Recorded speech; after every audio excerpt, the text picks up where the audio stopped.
এবার এই কোনটা না একটুখানি খুঁজলাম চালু হয়ে গেছে।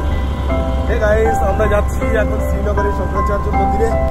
আমরা শ্রীনগর থেকে গাড়ি একটা স্কুটি ভাড়া করলাম, স্কুটিটা নিয়ে যাব।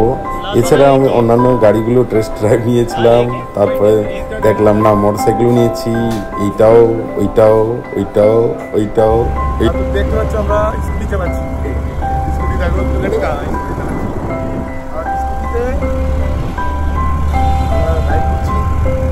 শঙ্করাচার্যের মন্দিরে যাচ্ছি।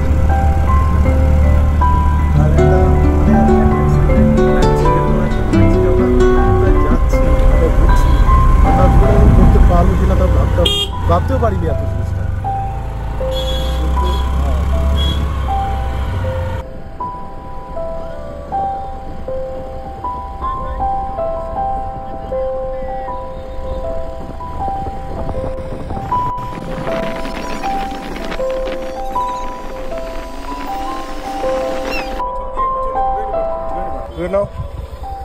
বন্ধুরা, আমরা চলে এসেছি শঙ্করাচার্যের মন্দিরের সামনে।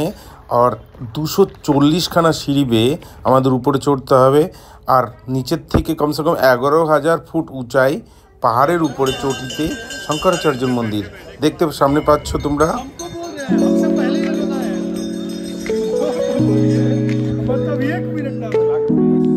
শঙ্করাচার্য মন্দির নির্মাণ করেছে অশোক সম্রাটের পুত্র জালুকা। মন্দিরের ভিতরে বিশাল বড় আকারের শিবলিঙ্গ আছে, সেখানে ব্রাহ্মণ ঠাকুরমশাই বসে আছেন। আমাদের ফটো তুলতে দিল না, তাই আমরা ভিতর থেকে ফটো নিতে পারিনি। বন্ধুরা, তোমাদের বাইরে থেকে দেখাচ্ছি ভিডিওখানা।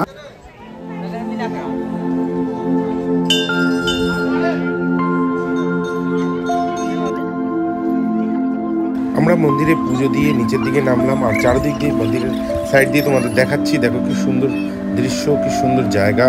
আর প্রচুর লোক আসে মন্দিরে পুজো দিতে। এখানকার লোকেরাও আসে এবং বাইরের থেকে লোকেরাও আসে পুজো দিতে। আর অনেক পাহাড়ের উপরে এই মন্দিরটা তোমরা দেখতে পাচ্ছ। আমি পুজো দিয়ে এই মাত্র দেখো বিল্ডিংটা কত বড়, আমি তোমাকে দেখাচ্ছি।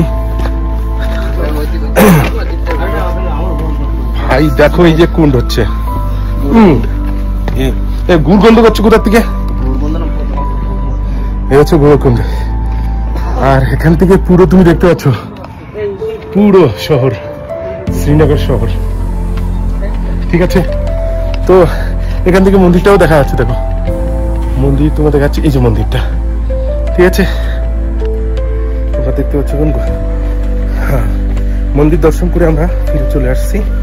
আর সিঁড়িগুলো চার্চ সিঁড়ি থেকে নামছি। তো সিঁড়ি দর্শন হয়ে গেছে আমাদের। গাইস বন্ধুরা, আমরা নিচের দিকে যাচ্ছি পাহাড়ের থেকে। আমরা অনেক উপরে রয়েছি, শ্রীনগরের থেকে উপরে। মতলব কি বার বলবো, কত টাকা তো জানি না, কিন্তু হ্যাঁ যাক দেখো। আর এখনই বেরোবো, আর তারপরে আমরা অন্য জায়গাটা ঘুরতে যাব। তো গাইস আমাদের সাথে থাকবেন, পুরো ভিডিওটা দেখবেন, তাহলে বুঝতে পারবেন।